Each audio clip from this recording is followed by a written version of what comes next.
Bonjour à tous et bienvenue dans ce webinaire de formation au trading. Je suis Joris Zana, analyste de marché pour DailyFX France et aujourd'hui nous nous retrouvons pour un webinaire de formation au trading sur les chandeliers japonais. Avant de commencer, je vous laisse prendre connaissance de l'avertissement légal sur les risques.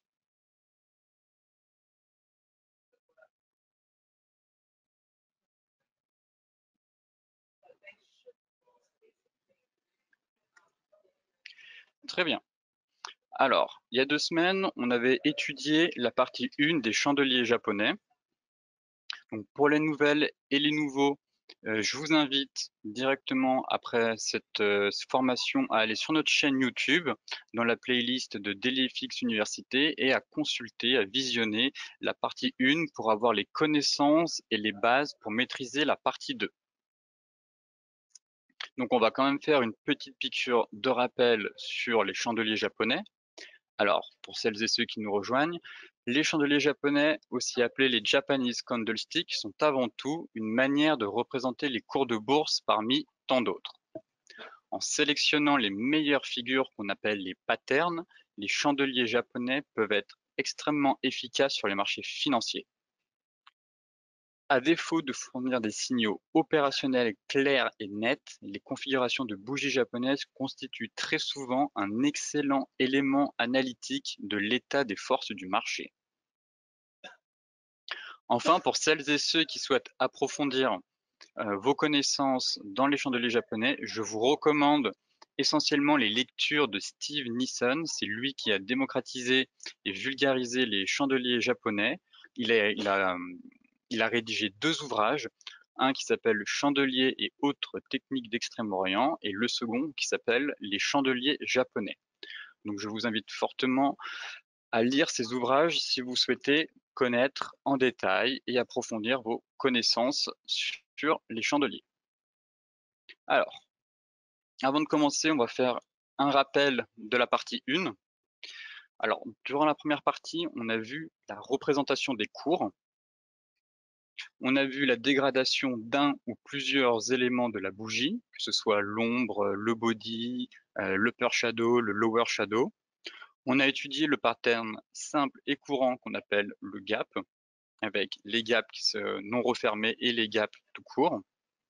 Le positionnement d'une bougie par rapport à sa référence. Vous avez expliqué qu'il y avait 16 cas différents de positionnement de bougie. Et enfin, on a vu la reconnaissance des patterns à travers ce tableau. Et on s'était arrêté justement à ce tableau et je vous avais dit que je vous expliquerais comment interpréter maintenant, que c'était la première partie était assez théorique, la deuxième partie sera plus de cas concrets. Et je vous avais dit donc qu'on allait étudier quelques-uns de ces patterns.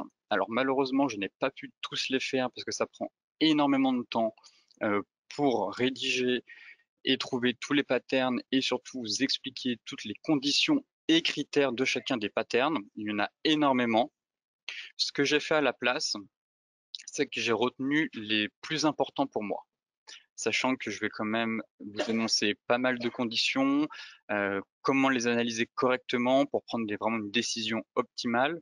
Et je vous ai sélectionné essentiellement les patterns de retournement, pas forcément les patterns de continuation, plus des patterns qui vont vous permettre de rentrer en position. Alors, au sommaire de cette deuxième partie, on va tout simplement étudier les structures graphiques avec les patterns de retournement avec une bougie, les patterns de retournement avec 2 bougies, les patterns de retournement avec 3 bougies. Enfin, on verra comment utiliser les chandeliers japonais dans son ensemble. Ensuite, on fera un peu de live pour vous montrer des cas concrets qui se passent actuellement sur les marchés. Et enfin, je répondrai à toutes vos questions.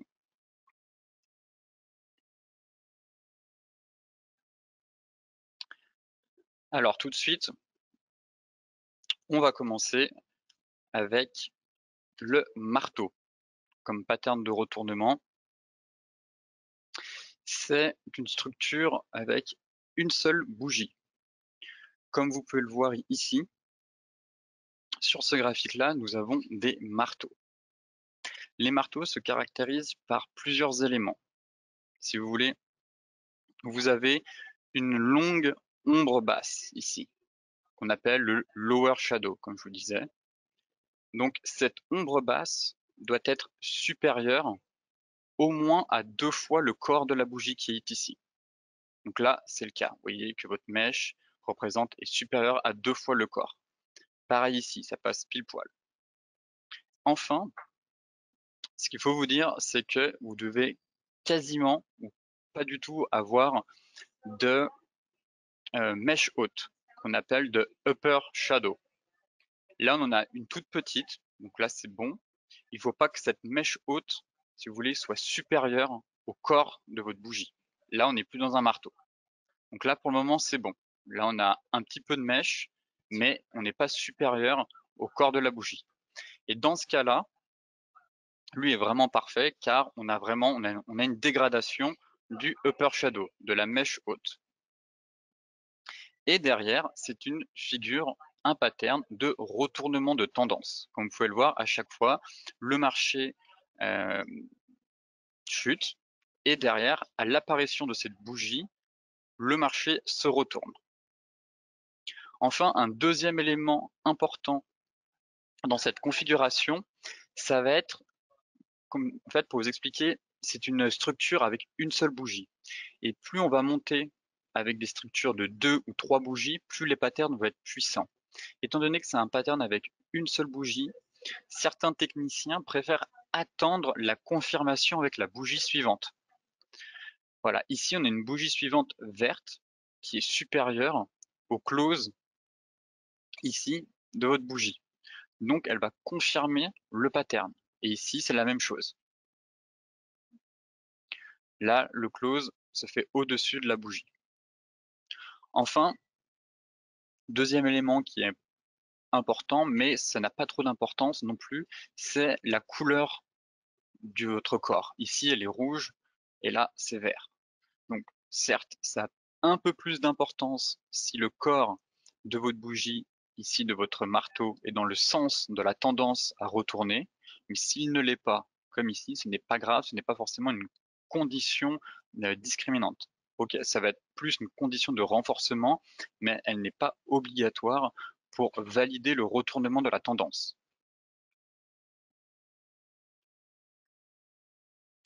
Ici, on a l'inverse, qu'on appelle le pendu. Et bien en fait, c'est tout simplement qu'on se trouve dans une phase haussière de marché. Là, on a un beau pendu où le marché est en tendance haussière. Ici, on a une longue ombre basse, une belle mèche qui représente 2 fois à peu près la hauteur, 2 fois votre corps.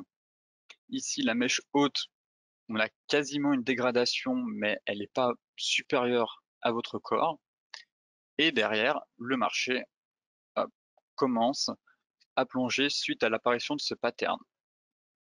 Ici, si on prend l'exemple, comme je vous le disais, d'avoir une confirmation, vous voyez bien que la bougie, notre seconde bougie, même si on ne voit pas la mèche, ici, elle a été clôturée en dessous de votre clôture.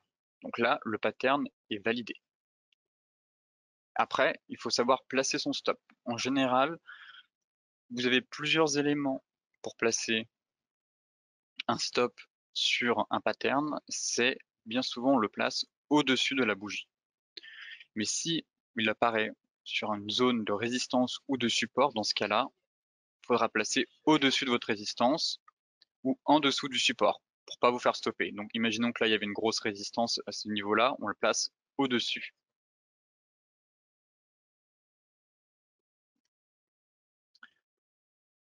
Enfin, je vais vous montrer aussi l'étoile filante. Alors l'étoile filante, pareil, c'est une figure de retournement avec une seule bougie. La particularité de l'étoile filante, c'est tout simplement pareil, en fait, c'est des patterns qui ont des longues mèches. Ici, on va avoir une longue mèche haute. On aura quasiment une dégradation de votre lower shadow. Ici, pas de mèche basse. Un body, mais pas très grand. Vous voyez, pareil, il faut que votre mèche soit supérieure au moins à 2 fois le corps de cette figure. Donc ici, c'est le cas. Et ensuite, autre élément intéressant, c'est d'attendre toujours, comme je vous le disais, d'avoir une confirmation par le second chandelier que la clôture va être bien en dessous de la clôture de la bougie précédente, ce qui est le cas ici, la clôture est bien en dessous. Et enfin, pour ce type de pattern, mais là, pareil, ça va dépendre tout simplement sur quel type de marché vous vous trouvez. On verra ça tout à l'heure. Mais si vous êtes sur des marchés où il y a des gaps, comme le forex, comme les actions, pardon, ou les indices, eh ben, on va pas l'interpréter de la même façon. Dans le sens où sur les actions ou les indices, on aime bien que ce pattern se forme avec un gap. Comme vous pouvez le voir ici, on a clôturé juste là et derrière, on a ouvert avec un gap haussier. Donc, ça fait partie des conditions qui renforcent ce pattern. Mais sur le Forex, vous n'avez pas de gap, à part le week-end. Sinon, en général, c'est une cotation H24 et on continue, 7 jours sur 7. Et donc, c'est pour ça qu'on va préférer attendre qu'on ait un gap haussier, pas forcément avoir un gap baissier, tout simplement une clôture en dessous de votre clôture précédente sur cette bougie, mais juste avant avoir un gap, que ce soit à la hausse ou à la baisse. Parce que l'étoile filante, l'inverse de l'étoile filante, c'est tout simplement, je vais vous montrer après, ce sera le marteau inversé. Ici, je vous montre un deuxième cas. Oui, j'ai pris comme à chaque fois comme graphique les indices. Là, on est sur le CAC 40 en données journalières. Ici, c'est pareil. Vous avez votre étoile filante qui apparaît avec un gap haussier. Votre mèche, votre upper shadow est supérieur à 2 fois votre corps. Ici, vous avez quasiment pas de mèche basse. Et derrière, vous avez un magnifique pendu. Donc là, vous avez vraiment une belle configuration technique qui vous avertit que le marché pourrait se retourner. Effectivement, on est couplé d'une étoile filante et d'un pendu. Et là, derrière, on a même une autre figure qu'on verra plus tard. Donc là, on avait une succession de bougies, de patterns qui nous avertissaient sur un possible retournement à venir. Et derrière, le marché a corrigé justement. On était à 4900 points, on est descendu à 4750. Et là, c'est pareil. En fait, votre stop loss, il doit être placé soit en fonction d'une zone de résistance, si elle est, imaginons, sur les 4950 points, ou s'il n'y a rien au-dessus de votre tête, vous placez quelques points au-dessus de la mèche haute qui est juste ici.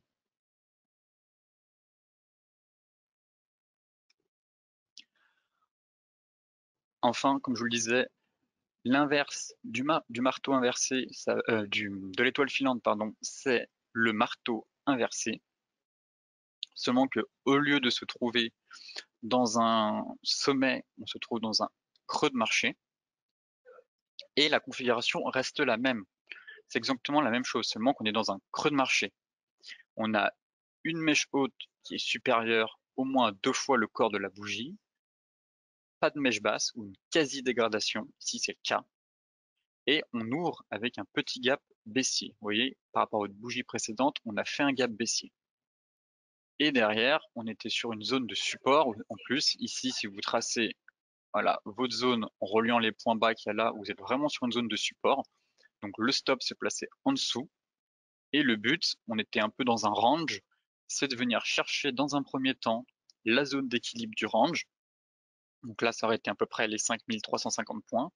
Puis venir chercher la borne haute du range pour que les prix effectuent une rotation complète à l'intérieur du range, à savoir les 5500 points.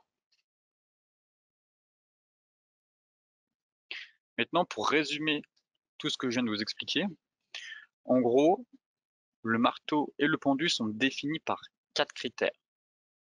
Le corps est sur la portion haute de la fourchette de fluctuation, que ce soit un marteau ou un pendu, le corps est sur la fourchette haute. Une longue ombre basse doit représenter 2 fois la hauteur du corps, au moins 2 fois, comme je vous l'expliquais à chaque fois. Il doit y avoir peu ou pas du tout d'ombre haute sur les marteaux et les pendus, ou au moins une quasi-dégradation. Il ne faut pas que l'ombre haute soit à peu près équivalente au corps de votre bougie. Enfin, comme je vous le disais, il est conseillé d'attendre une seconde bougie dans le sens de la tendance à retourner. Concernant le marteau inversé et l'étoile filante, ils sont eux définis par 5 critères. À l'inverse du marteau du pendu, le corps est sur la portion basse de la fourchette de fluctuation. Nous avons une longue ombre haute qui doit représenter au moins 2 fois la hauteur du corps. Pareil, il doit y avoir pas du tout d'ombre basse. Ces patterns, à la différence du marteau et du pendu, comme je vous le disais, ces patterns sont dotés d'un corps qui marque un gap, soit au-dessus ou en dessous du corps précédent.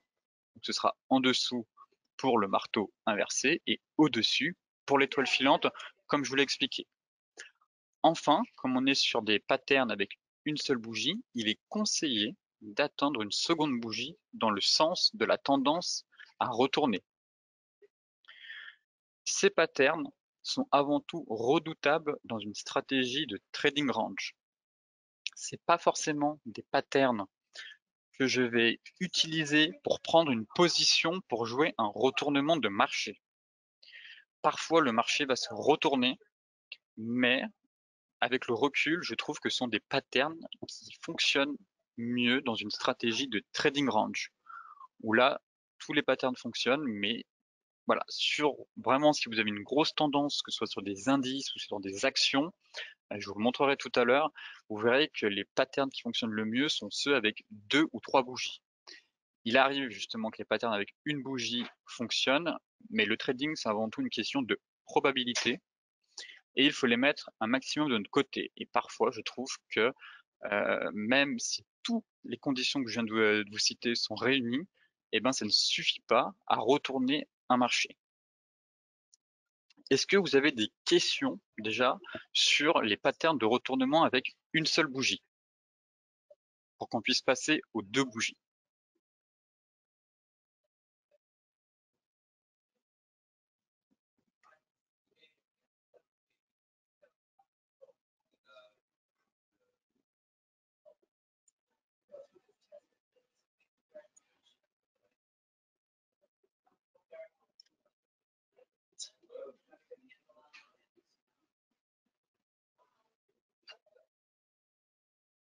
Très bien, donc là apparemment tout le monde a compris. C'est parfait. Très bien, on peut passer à la suite.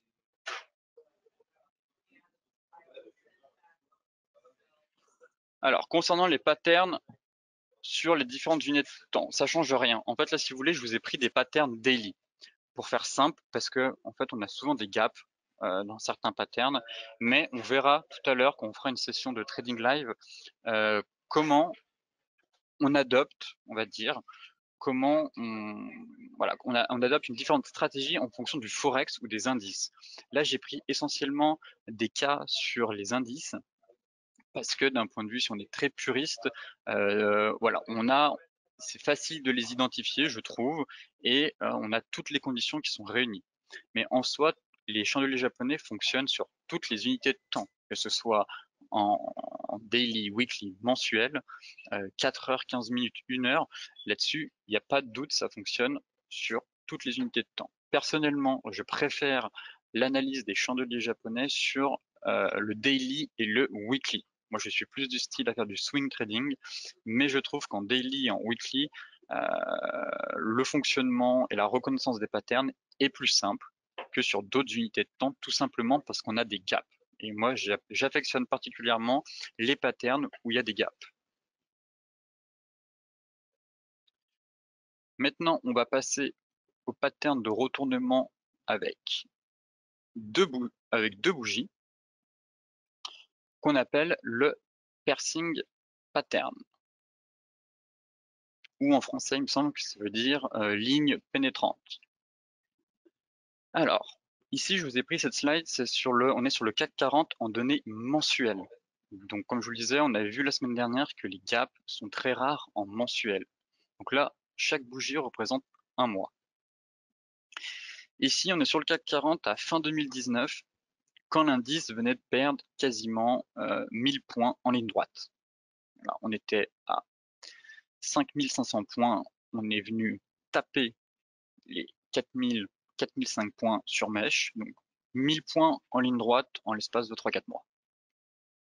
C'était la grande panique sur les marchés, on ne savait pas si le marché allait se reprendre ou pas, et derrière, voilà, ce qu'il faut savoir interpréter, justement, ce sont les chandeliers japonais, et les chandeliers japonais, eux, délivraient un signal de reprise du marché. Ici, on a ce qu'on appelle un piercing pattern. C'est tout simplement que votre bougie, ici, votre deuxième bougie, par rapport à sa bougie de référence, va ouvrir avec un gap baissier et derrière va retracer au moins 50% de cette bougie-là, de votre corps, uniquement le corps. Je parle de retracer 50% du corps. Donc si vous avez un doute, vous prenez Fibonacci sur l'open de la bougie juste ici et le close, vous tracez Fibonacci, vous prenez 50% et vous vérifiez si la bougie a cassé le niveau des 50% ou est au moins dessus. Et bien sûr, il faut que vous ayez un gap. Ici, c'est le cas. On a eu un gap baissier. On retrace 50% du corps et derrière, le marché est reparti à la hausse et aujourd'hui, on se situe quasiment, enfin, on a fait un point haut vers les 6100 points et là, on est à 5925 points à peu près. Donc, ça montre à quel point, surtout sur des unités de temps supérieures, la pertinence des chandeliers. Et comme je vous les expliquais tout à l'heure, ça montre l'état de force du marché. Et là, actuellement, on avait une forte baisse, beaucoup d'inquiétudes, beaucoup de craintes. Derrière, on valide. Ce chandelier est validé et on est reparti à la hausse sur des nouveaux plus hauts, quasiment à ceux de 2007. Sur ce type de configuration, vous n'avez pas besoin d'attendre la bougie suivante pour rentrer en position. Sinon, ça fait un peu tard. Clairement, la personne qui attend ici la clôture, ça fait un stop qui est juste monstrueux et ça peut être compliqué. Mais si vous êtes sur des actions ou sur du long terme, au moins ça permet de vous positionner, d'avoir un horizon de temps, et de vous dire bon bah finalement on va peut-être déclencher une nouvelle vague de hausse et c'est peut-être pas la fin du monde. Et le stop, pareil. Là, le stop, il va se mettre sous le plus bas de cette mèche. En général, on attend la bougie, c'est la bougie qui retourne où on place notre stop juste en dessous. Mais là, comme c'est avec deux bougies, et ben si la mèche est plus basse, vous mettez votre stop juste en dessous.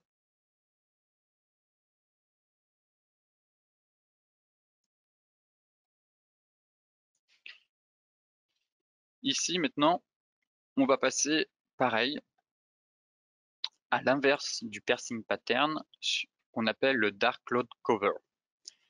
Alors ici, pareil, vous aviez un piercing pattern, mais il a dysfonctionné. Ça arrive, les chandeliers japonais, comme je vous le disais, c'est des questions de probabilité. Ça ne marche pas à tous les coups, mais ça vous permet d'éviter des erreurs et au contraire d'optimiser votre stratégie de trading. Mais comme toute stratégie de trading, vous ne pouvez pas gagner 100% de vos trades, c'est juste impossible. Et les chandeliers japonais, c'est exactement la même chose. Voilà. Parfois, il arrive qu'ils dysfonctionnent.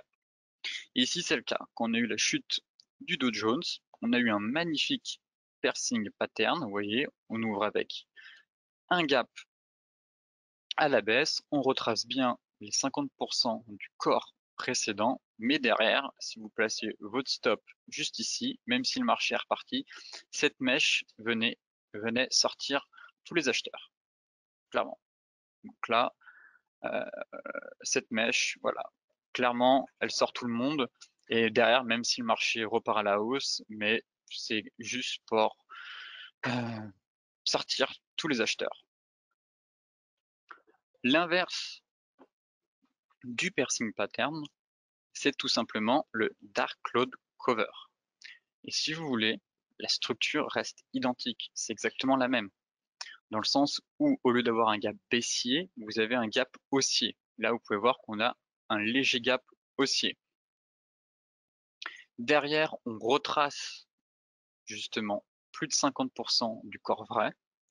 Et là, ce qui est intéressant dans ce pattern, et là vous écoutez bien parce que c'est très important ce que je vais dire, c'est que on a des conditions de renforcement qui sont réunies. une condition de renforcement qui est réunie sur ce pattern, c'est que je vous disais que normalement, pour prendre en compte que ce pattern soit valide, il faut juste qu'on retrace 50% du corps. Mais là, si on prend votre range, on a retracé plus de 50% à la baisse du corps et du range de la bougie. Donc ça, c'est une condition de renforcement sur les patterns.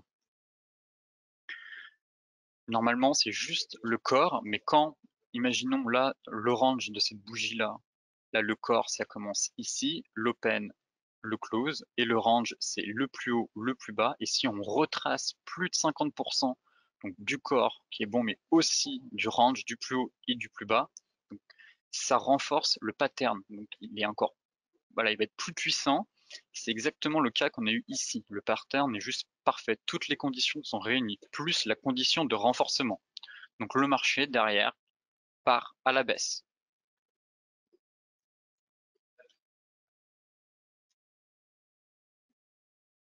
Ici, je vous ai mis un autre exemple.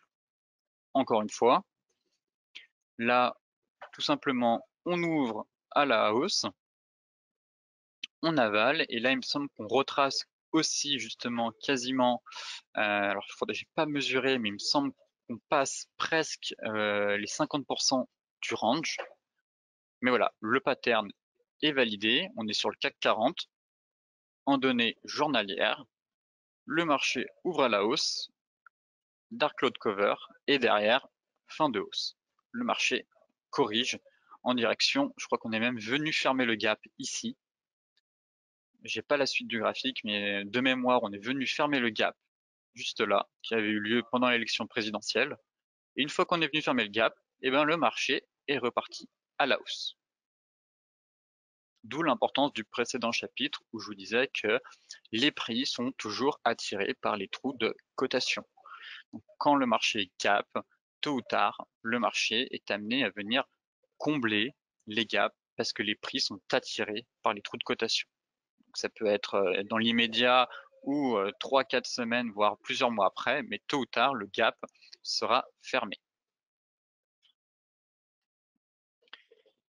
Ici encore, je vous ai mis un autre exemple de la structure du Dark Cloud Cover. Donc les règles restent les mêmes. Hein.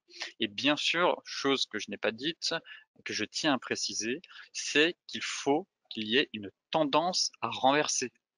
Je vois beaucoup trop d'analyses où vous avez seulement, par exemple, 3-4 bougies de hausse. Ensuite, on dit, il y a une étoile du soir, le marché va se retourner. Non. Si vous avez une petite baisse qui part, suivie d'une petite hausse de 3-4 bougies et un signal de retournement, bien souvent, ça va dysfonctionner. Les meilleurs patterns fonctionnent quand il y a une tendance à renverser, quand il y a au moins plusieurs bougies. Si vous avez juste uniquement 3-4 bougies à la hausse, j'appelle pas ça un mouvement de prix à renverser. Il faut vraiment qu'on ait voilà, une belle vague, une belle impulsion haussière ou une belle impulsion baissière. Et dans ce cas-là, à l'apparition du pattern, voilà, faut réunir, si vous voulez, toutes les conditions pour que le pattern fonctionne. Donc, plus vous avez de conditions qui vont être réunies, mieux ce sera, plus vous avez de chances que le marché aille dans le sens que vous avez analysé. Ici, ce sera à la baisse. Maintenant, pour résumer tout ce que je viens de vous dire, je vous ai mis les critères du Dark Cloud Cover et du Piercing Pattern. Donc, on va résumer tout ça, et c'est très important de retenir tout ça. C'est une structure formée de deux chandeliers qui marquent un renversement de sommet pour le Dark Cloud Cover. Les prix ouvrent au-dessus du plus haut de la séance précédente ou au-dessus, si vous voulez, du plus haut du close de la séance précédente. Mais si on ouvre au-dessus de la mèche, si je reprends un exemple, voilà.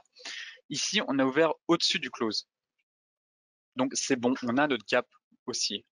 Mais pareil, condition de renforcement de ce pattern, c'est si vous avez un gap au-dessus de la mèche. Si quand on ouvre, là il est validé, il n'y a pas de doute. Mais si en plus vous avez un gap qui est au-dessus de cette mèche et que le marché avale 50% du retracement du corps plus 50% du retracement du range, dans ce cas-là, les conditions, tout est réuni. Là, c'est le pattern qui est juste parfait. toutes les conditions sont réunies. C'est pour ça que j'ai mis aussi le plus haut. Mais ça peut être le close, pas forcément le plus haut. Le marché clôture avec un franchissement de plus de 50% à l'intérieur du corps blanc de la veille.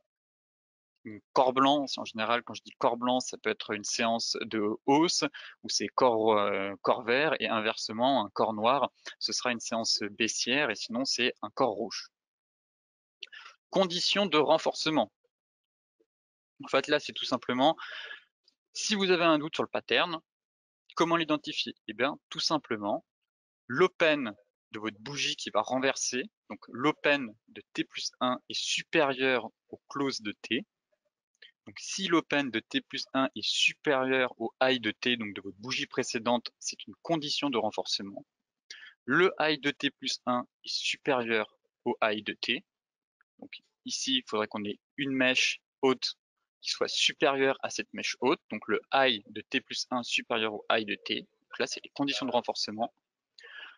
Enfin, la clôture, eh ben, c'est justement mid-range, mid-body. Donc, faut franchissement de plus de 50% à l'intérieur du corps. Mais si vous avez le range en plus, c'est une condition de renforcement.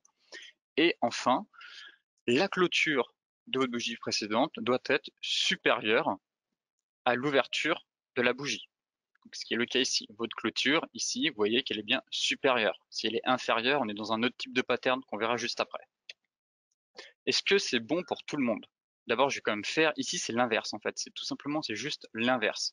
Les conditions sont les mêmes, c'est une structure formée de deux chandeliers qui marquent un renversement de creux au lieu d'un renversement de sommet. Les prix ouvrent en dessous du plus bas avec un gap baissier. Le marché clôture avec un franchissement de plus de 50% à l'intérieur du corps noir de la veille, et les conditions de renforcement sont exactement les mêmes, sauf que c'est l'inverse. Donc je ne vais pas les refaire, je viens de vous l'expliquer, mais si vous n'avez pas compris, je vous réexplique. Donc dites-moi dans le chat si c'est tout bon pour vous ou pas.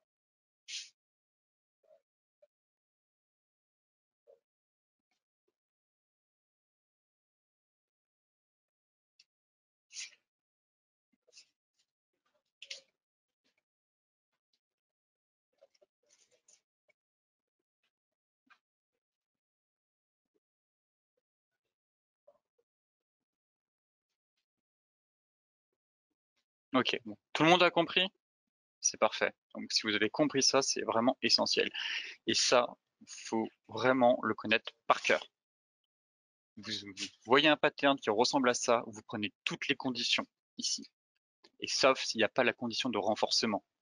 Mais si tout est réuni, dans ce cas-là, votre plan de trading est validé si vous voyez qu'il y a un retournement. Donc, le dark cloud cover, ce sera un retournement baissier, et le piercing pattern, c'est un retournement de tendance à la hausse. Maintenant, on va passer à l'avalement. Donc l'avalement, ça ressemble très fortement au dark cloud cover ou au piercing pattern. Seulement que la seule différence qu'il y a, c'est que ici vous avez toujours votre gap haussier, mais on va avaler le corps. On ne demande plus un franchissement de 50%, vous voyez, de franchissement de 50% du corps. On demande à ce que la bougie, en plus du gap, avale complètement le corps. Là, c'est le cas. Tendance haussière, une belle tendance haussière. On est sur le S&P 500. En daily, avalement, le marché part à la baisse. Pareil, vous écoutez bien ce que je vais vous dire. Conditions de renforcement de l'avalement baissier. Eh bien, tout simplement, il y en a deux. Comme on a pu le voir dans les précédents chapitres, dans la partie 1, c'était le positionnement des bougies par rapport à sa bougie de référence. Et là, on est sur une bougie de type OO, dans le sens où on est outside de corps. Vous voyez que là, on avale le corps et on est outside de range. Notre range ici avale complètement la bougie qui est là. Donc, on est dans une configuration OO, outside de range, outside de body. Donc là, en plus d'avaler le corps, on avale le range précédent. Donc là, c'est un élément qui favorise, qui augmente les probabilités de succès de ce pattern. Enfin, deuxième élément important, c'est si votre pattern ici avale plusieurs bougies. Et là, quasiment, si je trace une ligne qui est juste là, j'en avale 1, 2, 3, 4, 5. En comptant que les corps. Là, vous tracez un trait là, 1, 2, 3, 4, 5 bougies. Donc plus le pattern va avaler de bougies, plus il va être extrêmement puissant. Donc là, on a les conditions de renforcement qui sont réunies. Et en plus, on avale pas qu'une seule bougie, mais les bougies précédentes. Derrière, le marché est parti de 2900, quasiment 2950 points. On s'est retrouvé à 2780.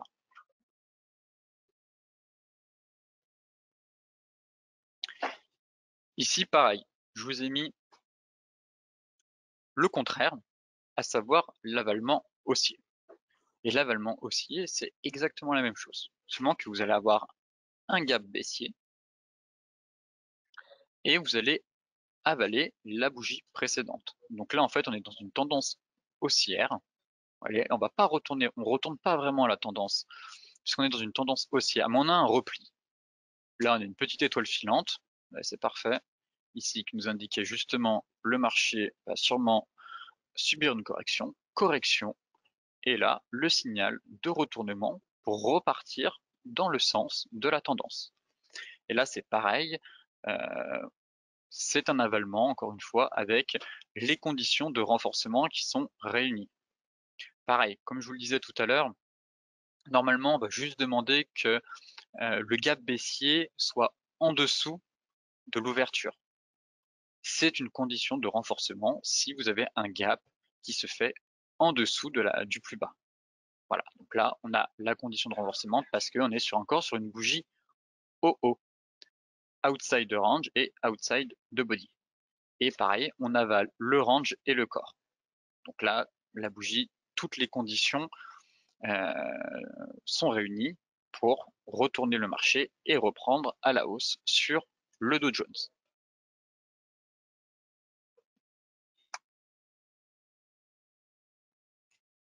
Alors, il y a plusieurs critères à respecter pour une structure en avalement. Donc là, je vous remets les conditions à connaître par cœur. Le marché doit se trouver dans une tendance clairement identifiable. Je vous parlais qu'il y ait au moins, pas qu'il y ait 3 ou 4 bougies à retourner, il faut vraiment qu'il y ait une phase, une impulsion, une vague baissière, une vague haussière pour que le marché puisse retourner quelque chose. Donc on parle vraiment d'une tendance. Les prix ouvrent au-dessus de la clôture de la séance précédente pour un avalement baissier. Les prix ouvrent en dessous du plus bas de la séance précédente pour un avalement haussier. C'est tout simplement l'inverse. Deux chandeliers forment la structure d'avalement. Le second corps doit avaler le corps précédent et on constate aussi de forts volumes sur le second corps de la structure d'avalement.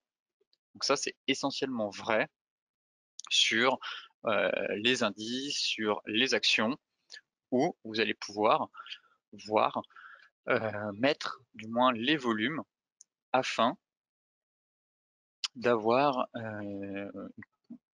confirmation ou non de votre avalement. Concernant l'écriture mathématique, eh ben, c'est tout simple. C'est la même chose quasiment que pour le piercing pattern ou le dark cloud cover, à savoir pour l'avalement baissier, eh ben, l'open de la bougie qui va retourner le marché est supérieur au close de T. Si on est supérieur au high de T, c'est une condition de renforcement. High de T plus 1 est supérieur à high de T. Et ça aussi, c'est une condition de renforcement. Et enfin, le close de votre bougie qui retourne doit être inférieur à l'open pour qu'il y ait vraiment un avalement. Et comme vous pouvez voir, c'est juste l'inverse pour l'avalement haussier. Les conditions de renforcement de cette structure sont le corps. Comme je vous le disais, on est dans une structure du type OO. Si on avale tout, on avale le range et le body, donc là on a une condition de renforcement. La deuxième condition de renforcement est qu'on avale plusieurs bougies.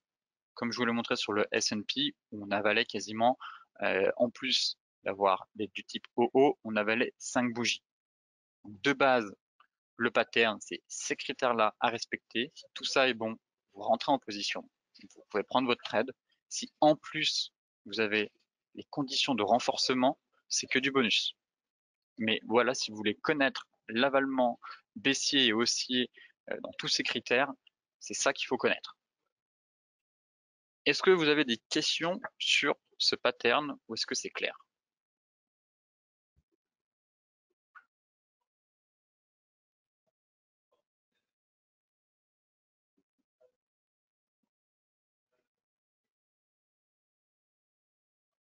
Parfait, c'est parfait.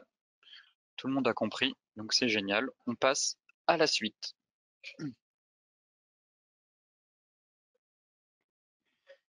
Maintenant, on va étudier les patterns de retournement en 3 bougies, qu'on appelle l'étoile du soir.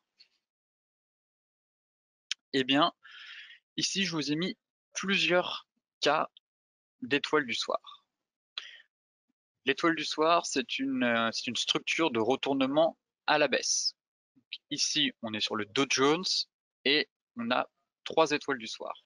Celle-là a presque dysfonctionné, tout dépend où le stop était placé, mais avertissait que le marché était à bout de souffle, mais celle-là derrière a bien retourné le marché.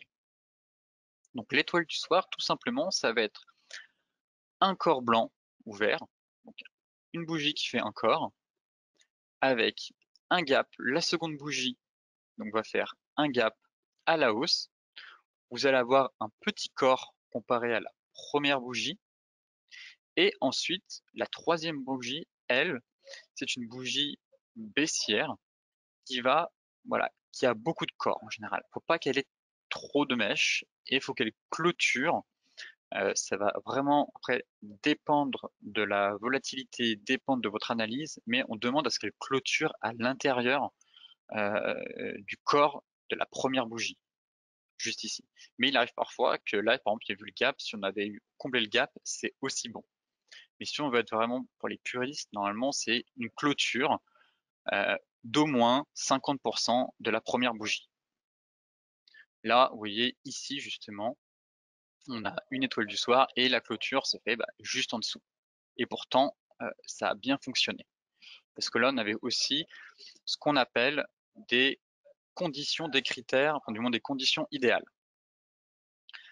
Le critère idéal sur l'étoile du soir, c'est quand vous avez un gap haussier qui se forme entre la première et la deuxième bougie et un gap baissier qui se forme, voilà, on va prendre ici, ce sera un peu plus propre, donc un gap haussier qui se forme sur la première et la deuxième bougie et un gap baissier qui se forme sur la deuxième bougie et la troisième bougie. Ici, c'est le cas. Vous voyez bien qu'on a eu un gap à la hausse, un gap à la baisse. Normalement, c'est juste un gap à la hausse et derrière, on ne demande pas forcément ce qu'il y ait un gap à la baisse pour confirmer l'étoile du soir, mais pareil, c'est une condition de renforcement. Ici, vous voyez justement, voilà, parfois, on n'a pas vraiment de, là, on a eu juste un gap baissier. Là, on avait quasiment pas de gap haussier, même on a eu un gap baissier et le marché est venu ouvrir, mais derrière, on a eu un gap baissier. Et là, pareil, sur cette bougie, on a un beau corps blanc, voilà, une bougie d'hésitation qu'on appelle un doji quasiment, mais plutôt un short day, pas un doji. Un short day, c'est une bougie, ça ressemble à une toupie, voilà. Et derrière, on a un chandelier quand même avec qui a du corps, qui a quand même du corps. Faut pas que ce soit un chandelier trop petit, faut que ce soit un chandelier avec du corps. Et derrière, le marché ici s'était repris et est reparti à la baisse. Ici, on est sur l'IBEX, donc l'indice espagnol. Donc là, pareil, on a une configuration idéale d'étoile du soir. Le marché est orienté à la hausse, on a plusieurs bougies. On a vraiment une belle bougie verte. On ouvre avec un gap haussier. Le marché se stabilise. On fait une petite bougie comparée à la bougie précédente. Derrière, on gap à la baisse. On a une belle bougie avec un corps. Voilà, on n'a pas trop de mèches, tout simplement. On a un vrai corps qui clôture au moins bien dans celui-là. Le stop se place au-dessus de cette bougie, du plus haut. Et l'inconvénient des chandeliers de retournement, c'est qu'on ne sait jamais, ça ne donne pas d'objectif théorique si vous voulez. Contrairement aux figures de chartistes, eh ben, vous allez avoir des objectifs. Vous prenez une épaule tête épaule, un double top, une sortie de range, un rectangle, ce que vous voulez. Vous avez juste à mesurer la hauteur de la figure pour connaître l'objectif théorique. Dans les chandeliers japonais, malheureusement, on ne dispose pas de ces outils-là pour connaître l'objectif. Moi, personnellement, la meilleure méthode que j'ai trouvée, c'est les retracements de Fibonacci. Alors, soit il y a deux méthodes. Soit vous dites, bon, bah, en trading, il faut au moins avoir un ratio de 1 pour 2. Donc, si je suis rentré ici en position, mon stop est ici, j'essaie de calculer pour avoir un ratio de 1 pour 2. Mais sinon, la meilleure méthode pour moi, c'est les retracements de Fibonacci. Et là, en fait, vous prenez votre dernière vague de hausse, qui est juste ici. Voilà, vous partez du 11, vous mesurez la hauteur, et vous prenez dans un premier temps les 50% de Fibonacci. Le marché a tendance à retracer facilement 50%. Donc dans un premier temps, 50%, vous sortez une partie de votre position, ou si vous voulez, vous sortez tout. Mais si vous pensez que le marché va vraiment se retourner, dans ce cas-là, on sort 50% de la position, on met le stop ABE, donc break-even, et derrière, vous visez soit les 61,8, soit un retracement total. Après, c'est à vous de voir, hein, si vous tracez une oblique, est-ce qu'il y a un indicateur va se retourner. Donc après, c'est à vous de voir comment vous définissez vos take profits. Mais voilà une méthode assez simple que j'utilise régulièrement pour connaître différents objectifs sur les patterns de retournement. Donc l'inverse maintenant de l'étoile du soir, ça va être l'étoile du matin. Et tout simplement, ici, c'est le Nasdaq. Pareil, c'était fin 2019 quand les bourses mondiales plongeaient de plus de 20% et le Nasdaq, il me semble, était entré en bear market. À ce moment-là, je crois que c'est quasiment le plus bas. Et on a eu un magnifique pattern qui nous avertissait du moins que la baisse allait se terminer. Et là, je peux vous assurer que si vous mettez les volumes, il y avait énormément de volume sur cette configuration. Pareil, les volumes, c'est hyper important, donc surtout sur les indices. Et là, il y avait d'importants volumes, de forts volumes. Pareil, belle bougie baissière, on gap à la baisse. Ici, on a une bougie qui a quand même pas mal de corps, une mèche, mais on avait des séances avec une volatilité tellement extrême, donc ça ne me choque pas. Et derrière, quand même, on a une belle bougie qui fait un nouveau gap à la hausse. Et voilà, clairement, très peu de mèches, mais la clôture égale le plus haut. Et on clôture bien à l'intérieur de cette bougie-là, qui était quand même une belle bougie baissière, assez impulsive comparée aux bougies précédentes. Et là, voilà, on avait vraiment deux bougies impulsives à la baisse et là à la hausse, donc contre-coup des acheteurs derrière pour repartir. Et le marché derrière est reparti sur des nouveaux plus hauts. Et on est reparti surtout sur des plus hauts historiques. Du moins, ça, personne ne pouvait le savoir que le marché allait repartir aussi haut. Mais au moins de se dire, tiens, le marché a quand même bien chuté. On a ça, ce pattern. Toutes les conditions sont réunies, les conditions de renforcement, il y a des forts volumes. Peut-être que finalement la baisse est du moins terminée pour un moment. Et derrière, le marché, certes, a continué sur des plus hauts, mais voilà, ça marquait fin de la baisse et ça permettait de se positionner sur le marché. Et là, c'est le même principe. Le stop, vous le mettez sous les plus bas. Et là, j'ai pas tout l'historique du graphique, mais dans un premier temps, ça aurait été de prendre 50% du retracement de la baisse pour viser justement 50%, je veux dire, du retracement de Fibonacci.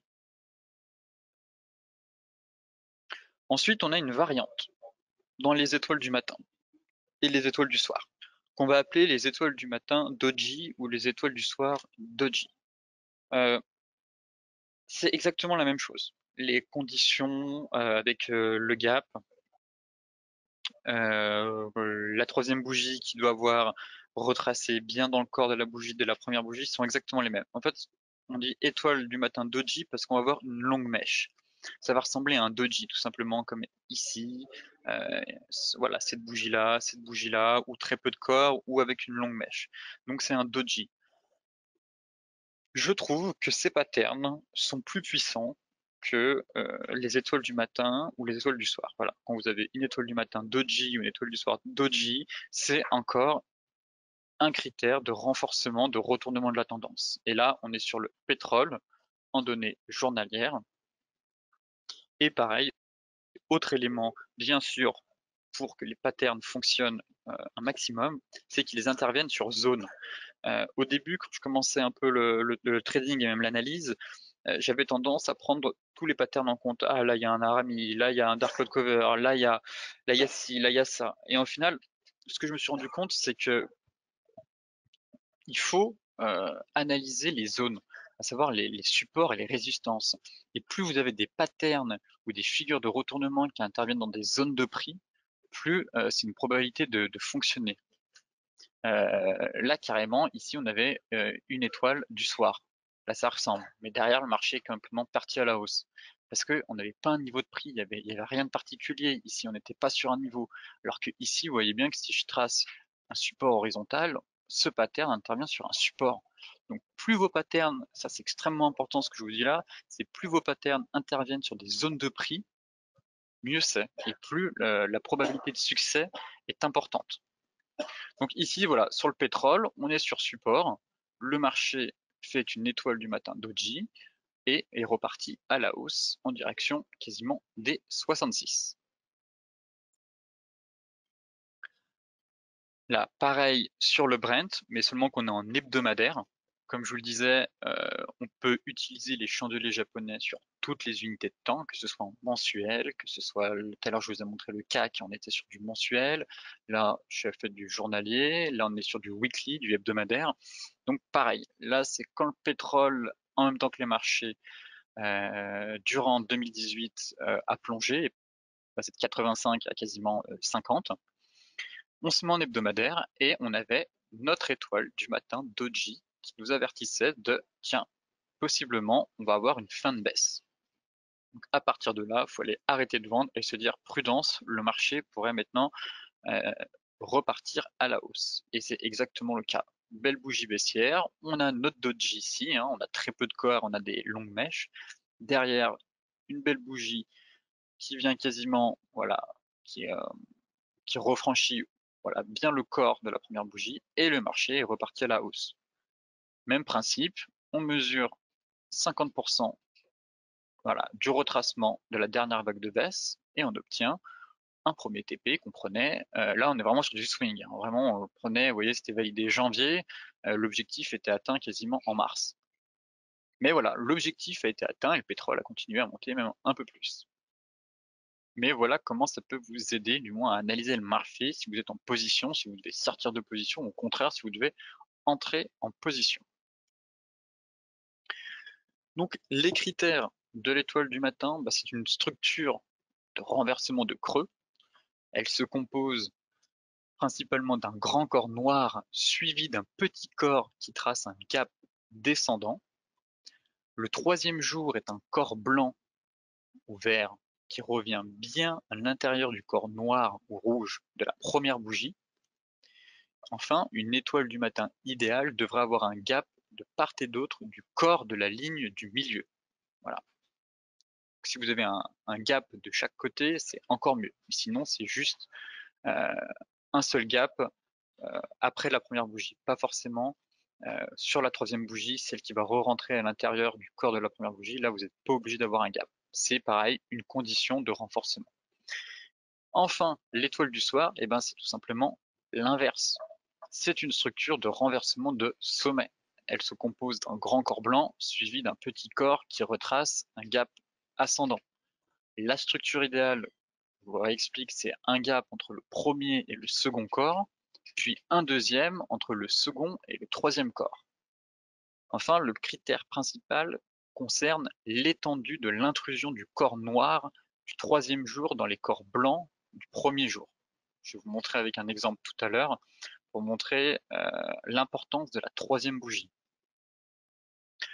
Enfin, si les volumes sont faibles sur la séance du premier chandelier et forts sur celle du troisième chandelier, eh ben, c'est une condition de renforcement. On en revient toujours au volume. Donc, très important ici à retenir sur ce pattern. Est-ce que vous avez des questions sur l'étoile du matin, l'étoile du soir et l'étoile du soir doji ou du matin?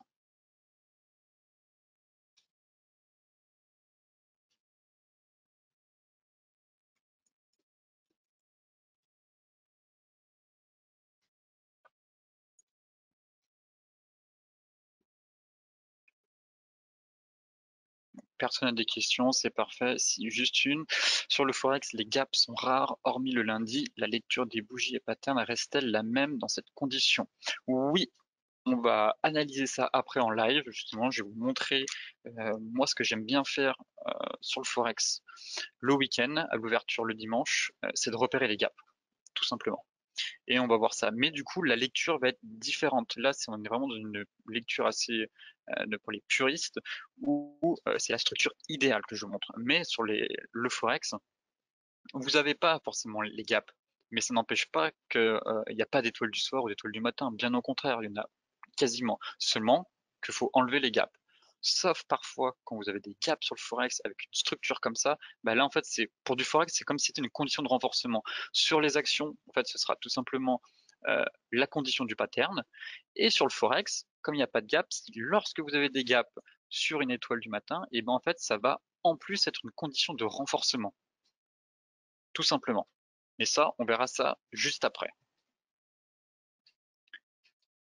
Enfin, pour terminer les patterns de retournement, je vous présente le pattern de retournement que je trouve ultime, qui est pour moi le plus puissant. Alors, il est extrêmement rare. Euh, J'en ai peut-être dû en voir actuellement cette année 2 ou 3. Il y en a eu un tout à l'heure, enfin, récemment sur le CAC 40, mais c'est l'Island Reversal. Alors, cette figure de retournement est extrêmement rare dans le sens où les conditions sont quand même assez compliquées pour qu'elles soient toutes réunies. Mais lorsque ça fonctionne, c'est un pattern presque qui dysfonctionne quasiment jamais. C'est le plus puissant de tous les patterns pour moi. Je m'explique. L'Island Reversal, c'est tout simplement, vous êtes dans un marché haussier ou baissier. Là, j'en ai pas trouvé à la baisse, malheureusement, j'ai qu'un exemple sur ce pattern, car comme je vous le disais, il est quand même assez compliqué à trouver. Mais alors, vous avez une hausse. Ici, le marché ouvre avec un gap haussier, évolue. Vous avez plus d'une bougie. Sinon, si vous faites un gap haussier, un gap baissier, bah là, on est dans une étoile. Donc, il faut qu'on ait plusieurs bougies. Gap haussier non refermé, on a une, enfin deux ou plusieurs bougies, et on fait un nouveau gap baissier et on ne vient pas fermer le gap qui a été laissé ouvert à la hausse et ici à la baisse. Et donc là, ce qu'on appelle, c'est un îlot de retournement. En français, ça s'appelle comme ça. En anglais, c'est Island Reversal. Et en français, c'est îlot de retournement. Ça forme une île. Et derrière, en fait, on a un trou de cotation entre la hausse et la baisse. Et derrière, vous voyez que le marché, c'était sur le Nasdaq. Donc là, sur le Forex, clairement, ça n'existe pas, cette configuration. Hein. Alors, ça doit être extrêmement rare. Mais voilà, là, ce sera vraiment sur les indices actuellement, où on peut constater, et sur les actions.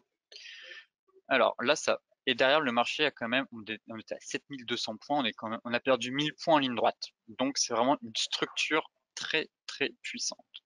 Après, ce qui était intéressant aussi dans cette structure, c'est qu'on pouvait se positionner un peu avant. Parce que normalement, vous attendez et on rentre ici, à la clôture de cette bougie-là.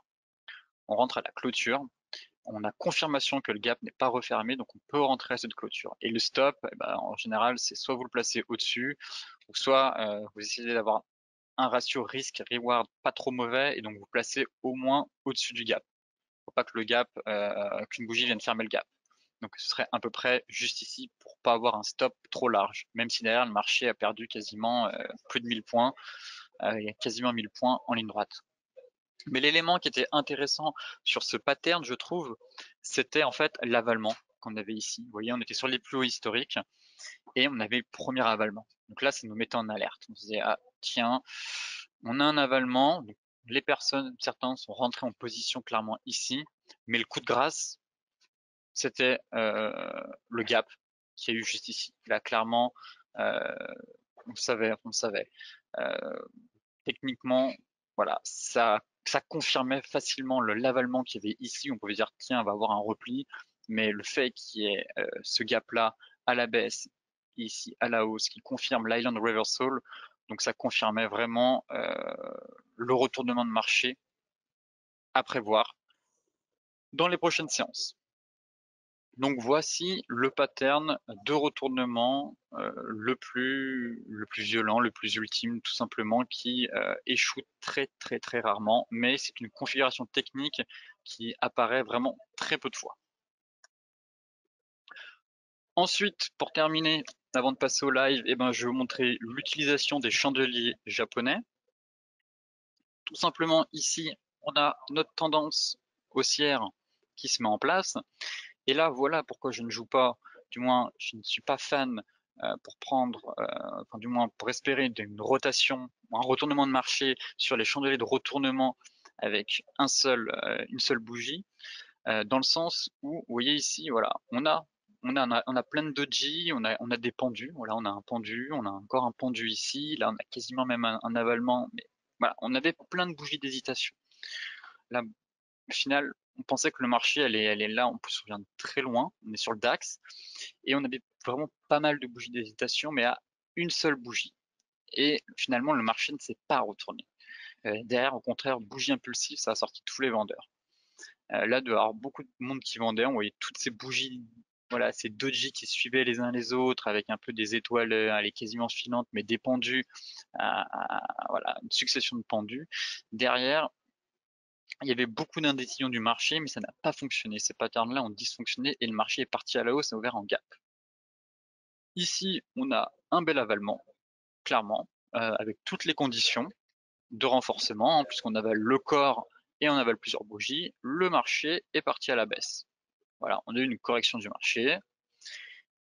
Ici, maintenant, pour vous montrer la différence avec une étoile du matin où toutes les conditions sont réunies, une étoile du matin où un seul critère n'est pas réuni, mais du coup, ça a freiné la baisse, on va dire, mais ça n'a pas retourné la tendance.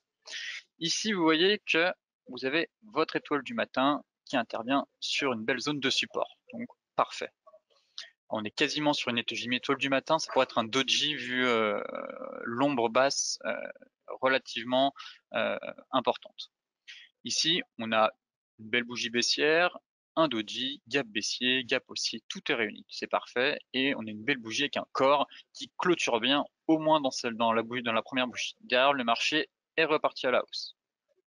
Mais ici, regardez, j'aurais dû l'encadrer, je ne l'ai pas fait.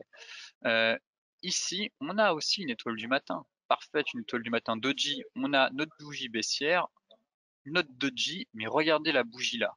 On a un short day. Vous voyez que quasiment en fait les mèches sont plus longues que le corps. Et on pénètre à peine la première bougie qui est juste là. Donc voilà, la condition la plus importante, c'est vraiment cette deuxième bougie-là. Faut qu'elle soit impulsive, faut qu'elle ait du corps, votre bougie. Si elle n'a pas de corps ici, elle va dysfonctionner. Donc là, elle n'a pas vraiment dysfonctionné, mais elle n'a pas retourné le marché. Le marché s'est plutôt stabilisé derrière. On a fait un espèce de vieux range, et c'est vraiment celle-là qui a donné l'impulsion du marché. Mais voilà, d'où l'importance de bien vérifier que votre bougie ait du corps. Ici, pareil, voilà, on a eu pareil une étoile du soir, mais là, contrairement, on a eu un énorme gap, et là, on a quand même eu une belle bougie impulsive. Vous voyez que là, finalement, comme je vous l'expliquais, ça va dépendre du marché, d'où est-ce qu'on se situe, de l'environnement du marché, tout simplement, parce que là, le marché n'a pas clôturé à l'intérieur de ce corps vrai. On a carrément, quasiment fait, voilà, c'est un marobotsu qu'on a là. Il n'y a pas de mèche, et les vendeurs n'ont laissé aucune place aux vendeurs.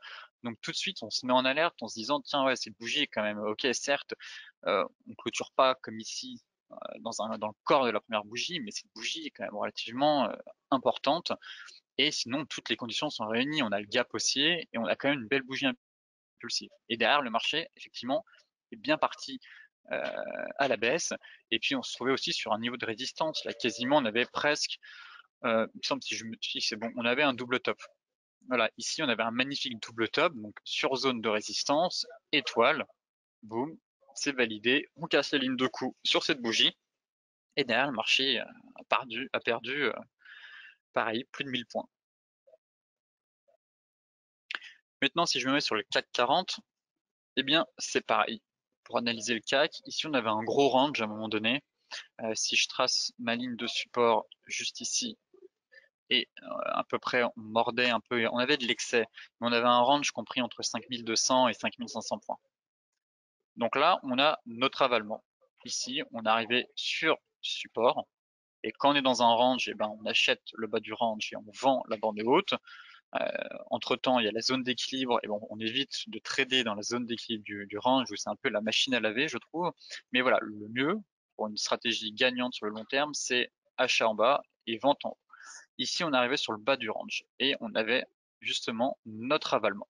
Et là, on n'a pas forcément un avalement avec toutes les conditions, je veux dire, de renforcement réunies. Vous voyez bien que là, on a peu une bougie qui est outside de range et outside de body. On est juste outside euh, de, de body. Là, on a l'open qui s'est juste fait en dessous de l'open de la bougie précédente. On n'a pas eu, comme sur les autres cas où je vous ai montré, un open qui était en dessous de la mèche là, vraiment on avalait tout. Voilà, là on a juste fait un petit open, voilà, mais qui est juste en dessous de l'open de la première bougie. On avale, on est sur une zone de support et le marché repart à la hausse. Ici, pareil, on arrive sur notre zone de résistance et on avait notre avalement. Et lui, par contre, il a réuni plusieurs conditions puisqu'on avait, voilà, on fait un énorme gap haussier au-dessus de la mèche et on avale tout. On avale cette bougie-là et cette bougie-là. Donc on avale deux bougies, on est bien outside de range et outside de body. On est sur une zone de résistance. Le marché qui était juste là tente de la casser avec le gap, réintègre.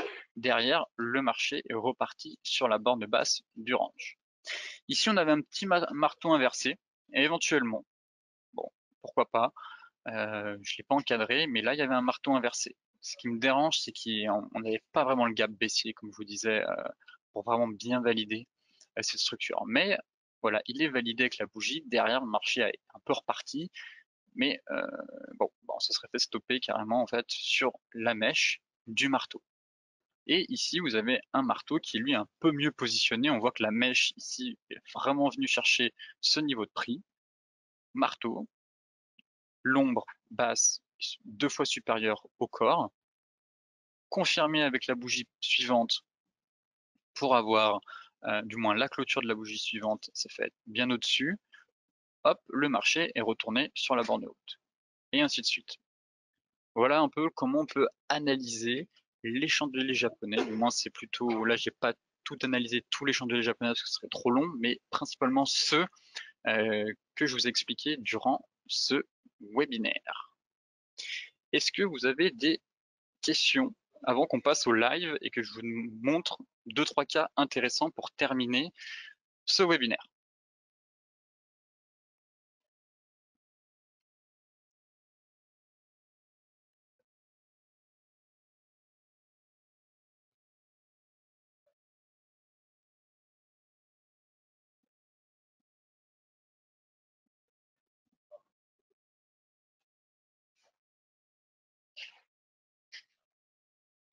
Donc si personne n'a de questions, je vois que tout le monde, ça veut dire que tout le monde a compris, donc c'est parfait.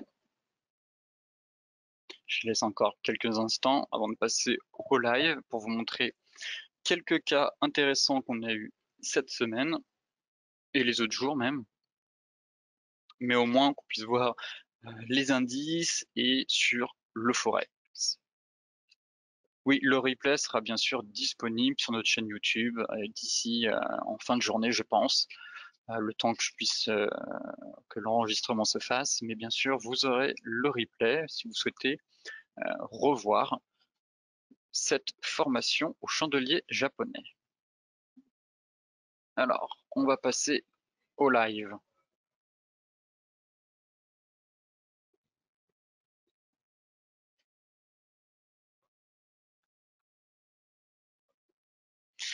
Alors, dans un premier temps, je voulais vous montrer l'Island Reversal, comme je vous disais, l'îlot de renversement qu'on a eu sur le CAC. Donc le CAC est clairement dans une dynamique haussière, comme vous pouvez le voir sur ce graphique. On est quasiment, voilà, on était quasiment sur les plus hauts de 2007 et on a eu ici, si je zoome bien, voilà, une Island Reversal. Vous voyez que si je mets, on a le gap de cette bougie-là, on était sur les plus hauts, on a gapé à la hausse, donc on a un trou de cotation, on a eu deux bougies, il faut qu'il y ait au moins deux bougies, et on a gapé à la baisse.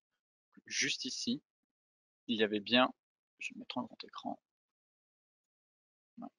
ici on avait bien un trou de cotation, voilà, qui a été fait sur cette bougie. Donc là on avait un premier signal en fait qui nous avertissait que le CAC pouvait corriger dans les prochaines séances. Le seul bémol qu'il y avait à cette figure, si vous voulez, c'est que ici le gap est venu voilà, cette bougie-là a fermé le gap. Et ça, c'est dommage. En général, faut pas que le gap soit refermé. Enfin, du moins, faut pas que le gap soit refermé avec la bougie qu'elle a. Si le gap est refermé, on n'a pas d'island reversal. Là, il a été fermé sur la bougie suivante. Mais voilà, le pattern, si vous voulez, il perd sa vitalité. Il sera moins puissant si il est refermé sur la séance d'après. Mais voilà, on était sur les plus hauts annuels et même quasiment sur les plus hauts depuis 10 ans, plus de 10 ans sur le CAC. Et on a eu cette figure de retournement qui s'est dessinée, voilà, qui nous avertissait, tiens, prudence, le marché pourrait se retourner. Et derrière, c'est ce qu'on a eu. Voilà, on est parti de quasiment 6100 points et on est venu chercher notre support actuellement à 5860 points. Donc voici un cas de d'Island Reversal. Maintenant, je vais vous en montrer un deuxième. C'est sur le Dow Jones. Alors, il est où? Voilà, c'est lui. Et lui, il a dysfonctionné. Si... Voilà. Vous voyez qu'ici, on avait quand même un gap à la hausse et un gap à la baisse. Donc on avait effectivement bien un trou de cotation. Voilà. Ici, on avait une belle Island Reversal sur le Dow Jones, mais elle a dysfonctionné. Pour moi, elle a dysfonctionné pour plusieurs raisons.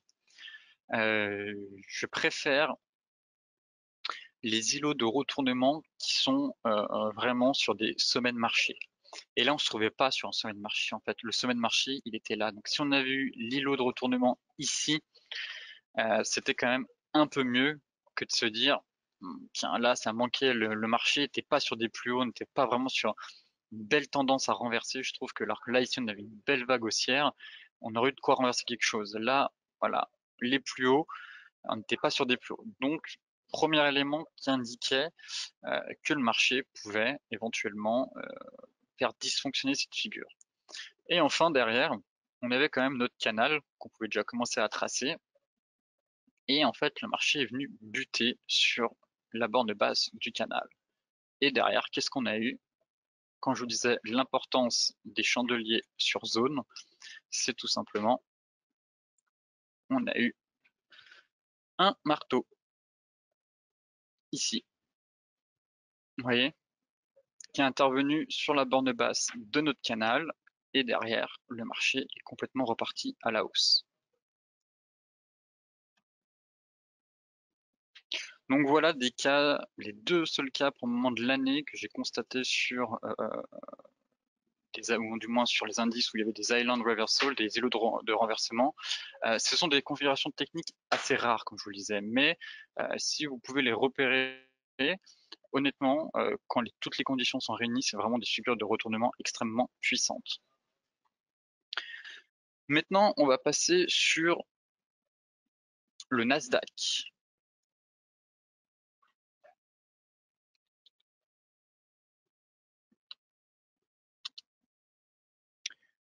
Où voilà ce qui s'est passé vendredi. sur l'indice Nasdaq. Vous voyez qu'on a un bel avalement. Voilà, on a eu un bel avalement. Toutes les conditions sont réunies. On a un open en extrême, l'open est sur les plus hauts. On avale, allez, 1, 2, 3, 4 bougies.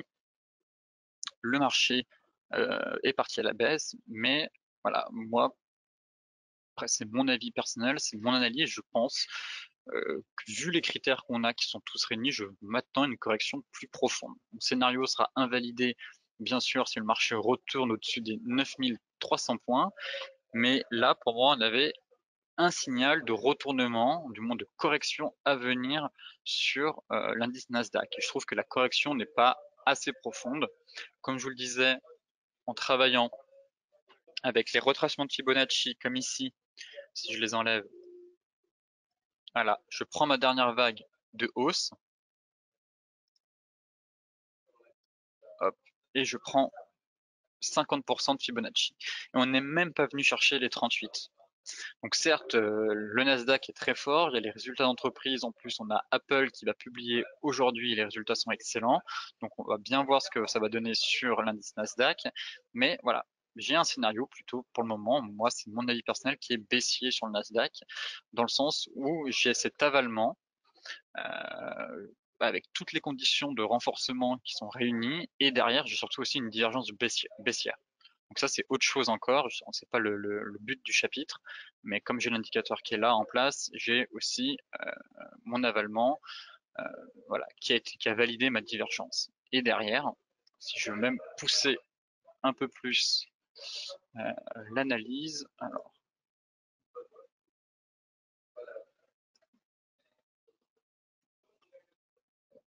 et que je mets les volumes, voilà, l'importance des volumes. Et vous voyez que ici, pardon, c'était ici. Je veux dire, les volumes sont extrêmement élevés sur ce pattern. Donc on a beaucoup de volumes, c'est une séance record quasiment depuis bien longtemps. On a des volumes monstrueux, on est sur un plus haut historique. J'ai un chandelier qui confirme plusieurs éléments, enfin, qui confirme tous mes éléments et même les conditions de renforcement. J'ai en plus une divergence baissière sur RSI. Donc oui, voilà, j'ai plusieurs éléments qui m'incitent à la prudence sur le Nasdaq. Donc après, on verra bien si mon plan va se dérouler ou non. Mais voici comment j'analyse avec les chandeliers japonais les différents indices, et tout du moins sur le Nasdaq.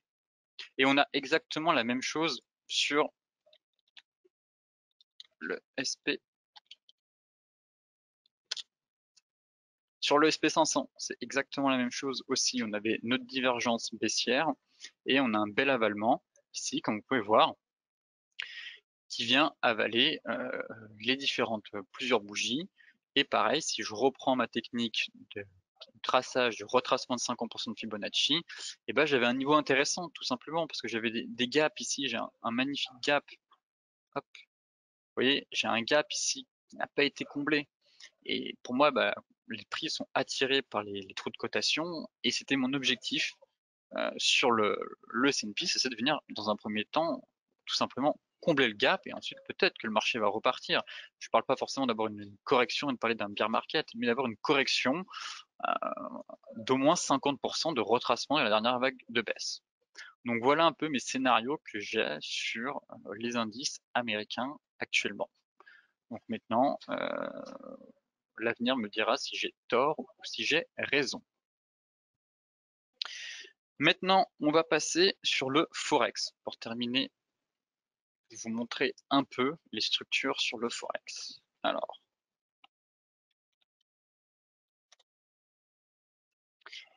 ici, vous voyez bien que on avait, je vais enlever les volumes parce que c'est gênant.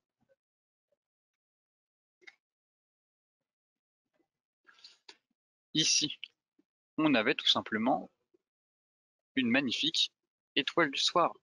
Et pour autant, étoile doji même. Et pour autant, voilà, on n'a pas de gap. On n'avait pas de gap. Mais voilà, ça y ressemble. On a une belle bougie haussière, un doji d'hésitation. Voilà, pour le coup, c'est un doji. Derrière, on a une belle bougie qui avale quasiment et même qui clôture à l'extérieur, qui avale toutes les bougies, mais bon, qui clôture bien en dessous de l'open de la première bougie. Mais ce pattern a fonctionné en soi, même sans les gaps. Même sans les gaps, voilà comment on reconnaît une étoile du soir doji. Voilà. Et derrière, le marché est en train de corriger assez violemment. On était sur des niveaux de résistance. Vous voyez, d'où l'importance des zones. Et ici, clairement, on avait une énorme zone. Voilà. Vous voyez, tous les corps qu'on a, comme le marché est venu travailler, là c'est de l'excès, mais ici on a une zone. D'où l'importance d'interpréter les chandeliers japonais sur zone. Ne pas se dire, bah tiens, ici j'ai un chandelier japonais juste là, mais là on est au milieu de nulle part. Et ça c'était vraiment quelque chose que j'ai dû travailler au début, c'est que voilà, j'analysais les chandeliers japonais partout. Mais le mieux, c'est là que j'ai compris, c'est de travailler les zones, que ce soit les zones weekly, les zones mensuelles. Et plus vous allez comprendre ça, comment bien travailler vos zones, et plus en fait vous allez bah, voir vos plans de trading se dérouler à la perfection, parce que c'est le marché, les investisseurs interviennent sur des zones de prix. Il est toujours préférable d'attendre des zones que de payer au milieu de nulle part. Et parfois, on se trouve au milieu de nulle part. Et quand on se trouve au milieu de nulle part et qu'on voit des chandeliers, eh ben, on ne fait rien. On attend d'avoir une zone de prix pour déclencher notre plan de trading. Et là, actuellement, ben, on était sur une zone. NZD, USD, magnifique étoile doji du soir. Et derrière, le marché est parti à la baisse. Donc, pareil, si on reprenait la dernière vague de hausse, vraiment, c'est ici, on se dit, bon, 50%, ça fait peut-être beaucoup. Ma foi, ça va être atteint, sûrement. Mais dans ce cas-là, eh ben, vous prenez à l'œil nu, vous regardez les prochains, les gros niveaux de support. Et là, on voyait qu'on avait cette zone-là. Effectivement, que le marché est là sur la mèche qui est juste ici, ici, ici. Voilà, on était venu travailler et vous essayez de déterminer un peu des niveaux de prix. Quand vous voyez que le retracement est énorme, même si derrière le marché va sûrement retracer les 50% de cette vague de hausse, mais il ne faut pas être trop cupide en trading. Tant pis si le marché n'atteint pas votre objectif, vous laissez le reste au marché. Vous, ce qui compte, c'est de faire des points. Et peu importe si parfois il arrive que mon objectif ne soit pas atteint à 10-15 points et au final le marché se retourne et c'est un trade perdu, tant pis. Parfois il faut savoir laisser quelques points au marché pour être gagnant en trading. Donc là c'est le cas. Donc là vous pouviez délimiter plusieurs niveaux de support en regardant un peu le passé. Et ici pareil, si je prends ce range, vous voyez, hop, ici ce qui a été intéressant, on était sur la borne haute d'un range. Et c'est ça que j'aime bien surveiller. On était le lundi 4 novembre. Et bien le lundi 4 novembre, vous voyez que le marché est ouvert en cap. On a eu un avalement ici, juste ici, sur la borne haute de notre range. Avalement, ça nous permettait de rentrer en position. Et comme on est dans un range, pour celles et ceux qui ont suivi la formation sur l'indicateur Ishimoku, mais qu'on utilise Ishimoku ou qu'on n'utilise pas Ishimoku, ça reste la même. Le premier TP, c'est la zone d'équilibre du range. Ce serait ici. Voilà, ça représente le milieu du range. Si cette zone est cassée, on vise la borne basse. Et là, bon, bah, rotation partielle à l'intérieur du range, sortie par le haut, mais au moins, ça peut vous permettre de rentrer en position. Stop loss au-dessus, le marché atteint le milieu du range, très bien, on prend 50% de la position, on met le stop à BE, à break-even, et si le marché décide de faire une rotation complète à l'intérieur du range, tant mieux, sinon, eh ben, on se fait stopper à BE, mais au moins on a fait quelques points.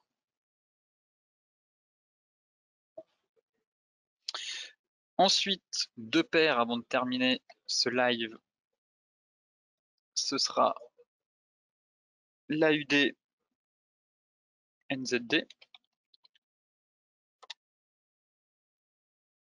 Pour vous montrer en 4 heures, justement, qu'on fasse pas que du daily, mais ici, voilà. Voilà. Ici, on a un range qui est actuellement en place. Et une fois que votre range est clairement identifié, eh bien, ça vous permet de prendre position sur des unités de temps plus courtes. Et ici, on avait notre piercing pattern. voyez, on n'a pas de gap baissier vu qu'on est sur du forex. Mais voilà, comme on reconnaît, bon, juste faut se dire dans le forex, on enlève les gaps. Sauf si vous avez des gaps le week-end, ce qui est tant mieux. Mais dans ce cas-là, comme je vous le disais, ce sera une condition de renforcement. Quand vous n'avez pas de gap, bah là c'est un piercing pattern. Tout simplement, on avale, on franchit quasiment plus de 50% du corps de la bougie et du range, donc les conditions de renforcement sont bonnes, et derrière le marché est reparti à la hausse. Et ici, c'est actuellement le cas. Là, on pourrait dire qu'on a eu une étoile actuellement, une étoile doji. Belle bougie baissière, on fait un magnifique doji sur la borne basse, donc pas mal d'hésitation. Derrière, on fait une bougie qui a quand même pas mal de corps. Bon, certes, ça aurait été mieux une clôture avec un peu plus de corps à l'intérieur de cette première bougie, mais le marché est reparti à la hausse. Et quand vous êtes dans un range, bah, tout simplement, stop loss sur les plus bas, et derrière, vous visez la zone d'équilibre, puis la borne haute. Donc là, non, faut laisser le marché faire. Est-ce que, bon, là, on se serait fait une frayeur, mais on se serait pas fait stopper. Là, le marché est en train de repartir. Donc, est-ce qu'il va atteindre la zone d'équilibre, puis la borne haute? Voilà, ça, je ne peux pas le savoir. En tout cas, ce que je repère, c'est les chandeliers japonais sur des zones de prix. Enfin, pour terminer, on va regarder l'USD face au yen japonais pour vous montrer justement quelque chose d'intéressant. Voilà, c'était ici. Pareil, un lundi, une ouverture avec un gap en extrême. On avait quand même une belle tendance qui était baissière. Ici, le week-end, on ouvre avec un gap baissier et le marché nous fait un magnifique piercing pattern. Et derrière, finalement, fin de la baisse, fin de cette baisse-là, et on est reparti carrément à la hausse. Donc voilà l'importance, la petite astuce que j'aime bien faire le week-end, c'est de surveiller les gaps, le forex. Et parfois, il y a des traders de gap, ils vont juste trader le dimanche, quasiment, ils vont faire leur stratégie de trading de la semaine le dimanche, ils vont surveiller là où il y a des gaps sur tous les forex, pour venir, sur toutes les paires de forex, pour venir juste jouer la fermeture du gap. Bon, parfois, il arrive que le gap ne soit jamais fermé, hein, donc ça va dépendre de l'événement. Si vous avez une énorme news, vous faites attention, vous amusez pas à dire ouais, je vais venir fermer le gap. Si je prends ici, voilà, ici, là, c'était par exemple pendant l'élection de Macron au premier tour. Donc là, on a eu un gap juste monstrueux, se dire que le gap va être fermé. Le gap est même pas encore fermé. Vous voyez? Mais quand vous avez des gaps de quelques points, de 15-20 points, beaucoup de traders font, là, ça s'appelle une stratégie de gap, ça s'appelle, pour venir, voilà, le marché ouvre, ils mettent un stop assez large, ils se disent, je joue le comblement du gap. Les prix vont venir fermer dans la séance.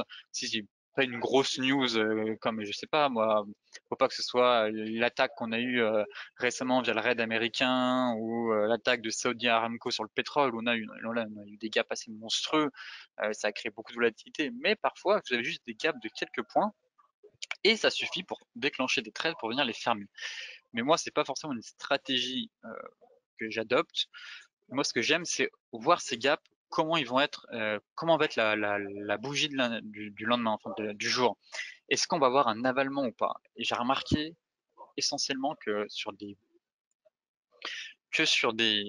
le dimanche, quand les marchés ouvraient avec un gap haussier ou baissier constitué dans un creux de marché et qu'on avalait la bougie précédente, eh ben, on avait potentiellement un pattern assez puissant et je trouve que ça fonctionne quasiment à chaque fois.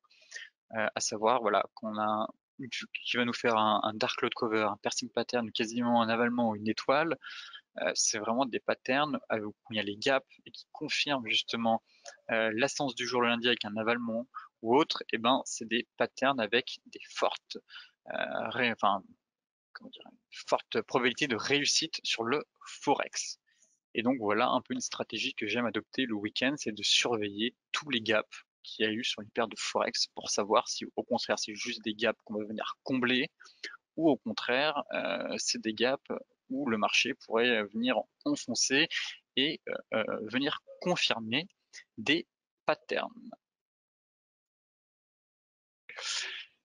Eh bien, cette formation au chandelier japonais touche à sa fin. Alors, pour celles et ceux maintenant qui ont des questions sur les chandeliers, si vous avez des structures que vous n'avez pas compris, si vous souhaitez que je revienne sur les patterns à une, deux ou trois bougies, c'est le moment, même si vous aurez les replays qui sera disponibles sur notre chaîne YouTube d'ici ce soir. Je vous explique tout, là au moins en live, si vous n'avez pas compris certains aspects ou certaines explications des chandeliers.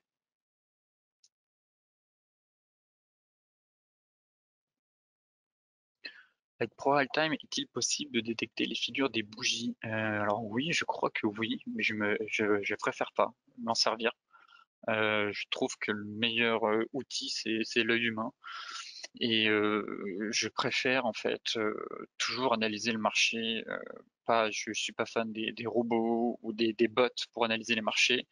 Et je préfère en fait regarder et avoir confirmation par moi-même. Pourquoi pas avoir des outils qui vont les détecter, mais pas des outils qui vont vous dire j'entre en position. Je préfère toujours garder le côté humain pour analyser et confirmer seulement comment le marché se situe, est-ce qu'il est suracheté, est-ce qu'il est survendu, est-ce que on est dans une zone, tous ces éléments que je vous ai expliqués, de travailler le marché, savoir s'il est en surachat, s'il est en survente, qu'est-ce que les investisseurs attendent, quelle est un peu la mentalité du marché.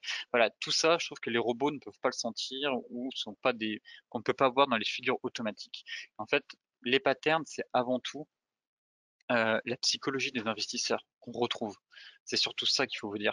C'est que dans tous ces patterns-là, ok, certes, c'est des signaux de retournement, mais c'est avant tout la psychologie des investisseurs qu'on retrouve à l'intérieur des prix. Et c'est cet élément-là qu'il faut retenir absolument sur les patterns.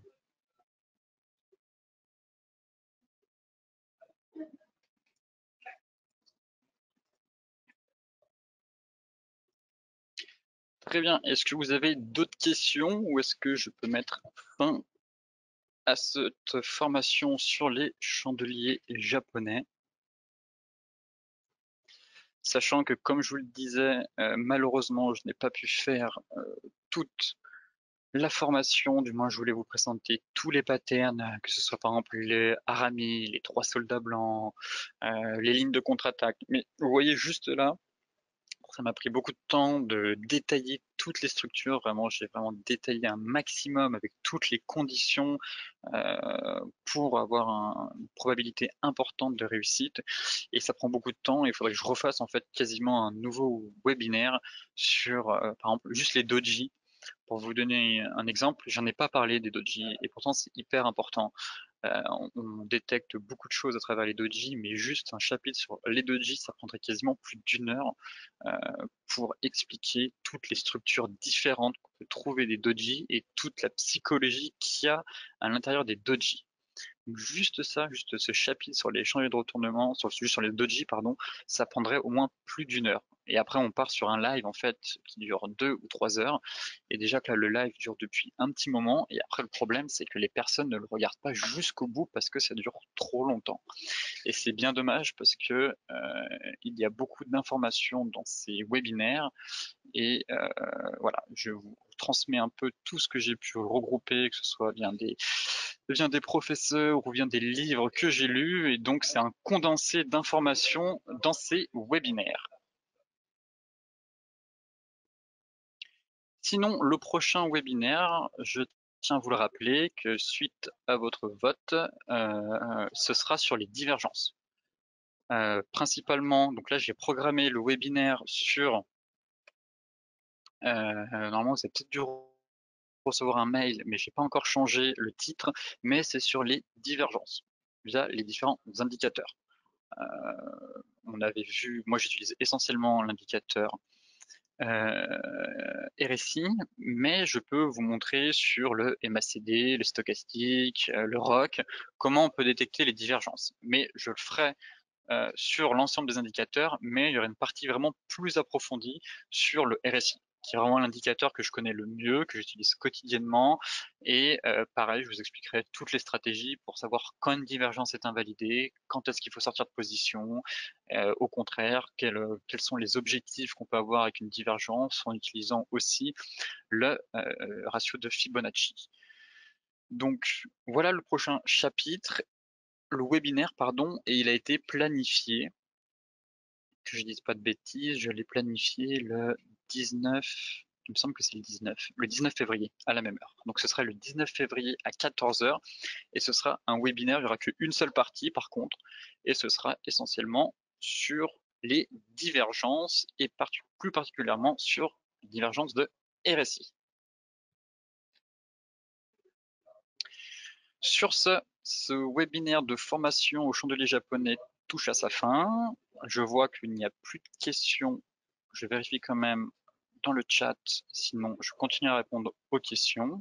En tout cas, je tenais à vous remercier pour votre présence et votre participation durant ces deux parties. Vous étiez très nombreux, donc ça me fait vraiment très plaisir et ça continue à me motiver pour la suite pour faire des webinaires de qualité, justement encore plus poussés avec plus d'informations sur différentes stratégies de trading ou d'analyse. Mais en tout cas, je tenais à vous remercier de tout ça. Donc, pour le moment, pas de questions. Et le webinaire, bien sûr, sera disponible sur notre chaîne YouTube d'ici ce soir si vous souhaitez approfondir. Et bien sûr, vous pouvez toujours venir me voir sur Twitter, me poser des questions, m'envoyer des graphes si vous voulez avoir voilà, mon opinion ou mon analyse des chandeliers japonais si vous avez un doute sur différentes structures.